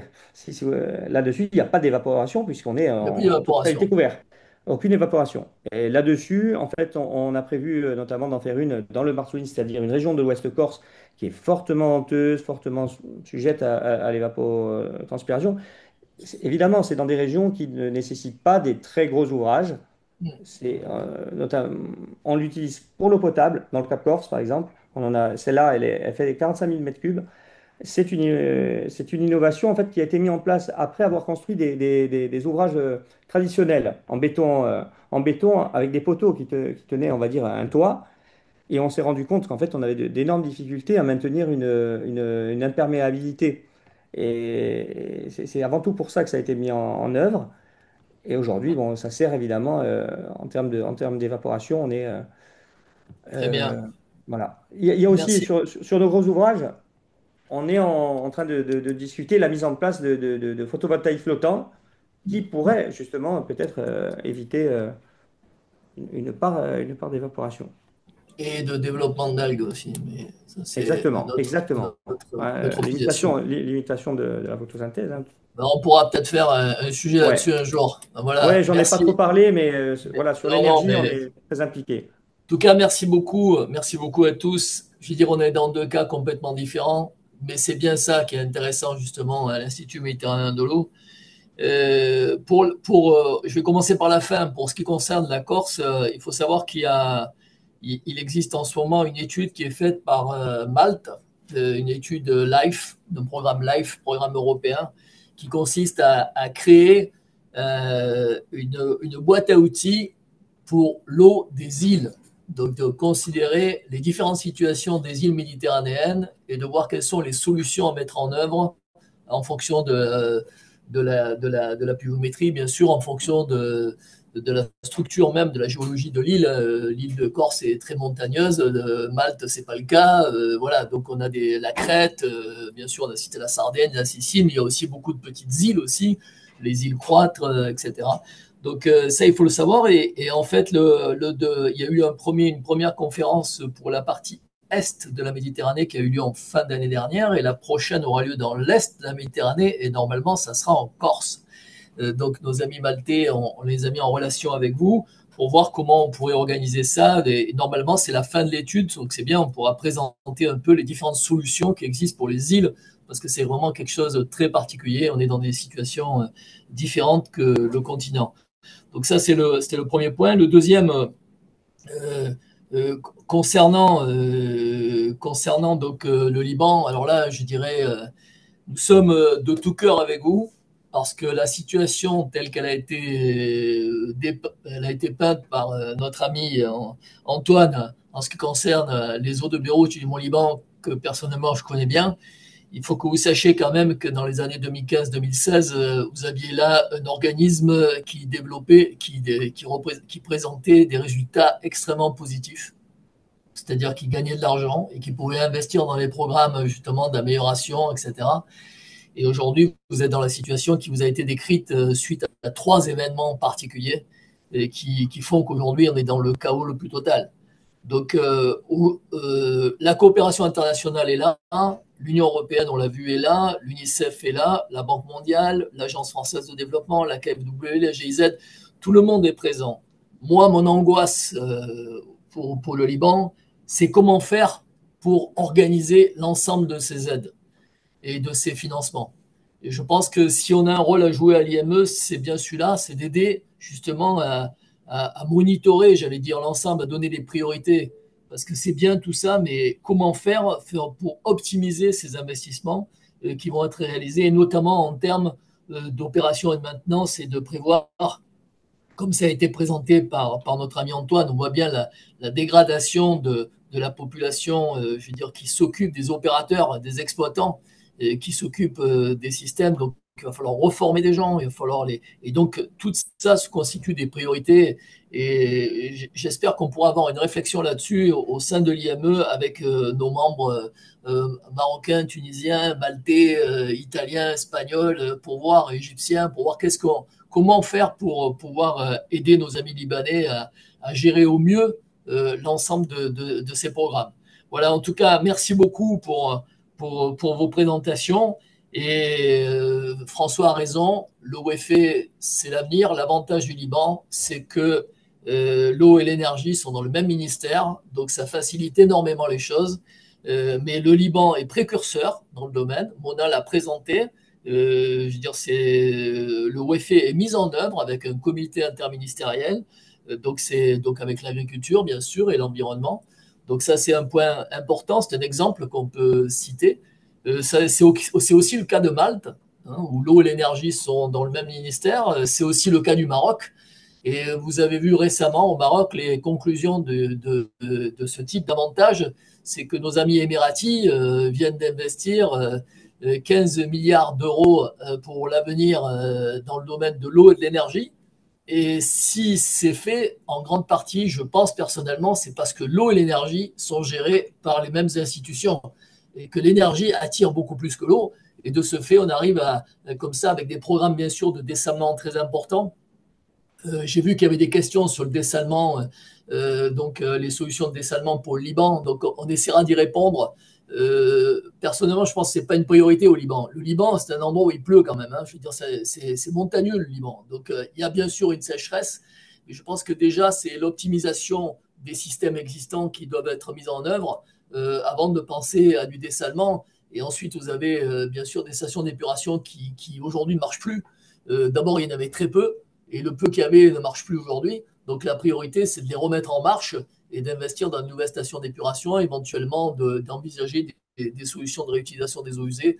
Mais on aura l'occasion d'y revenir. En tout cas, merci beaucoup à tous pour votre participation.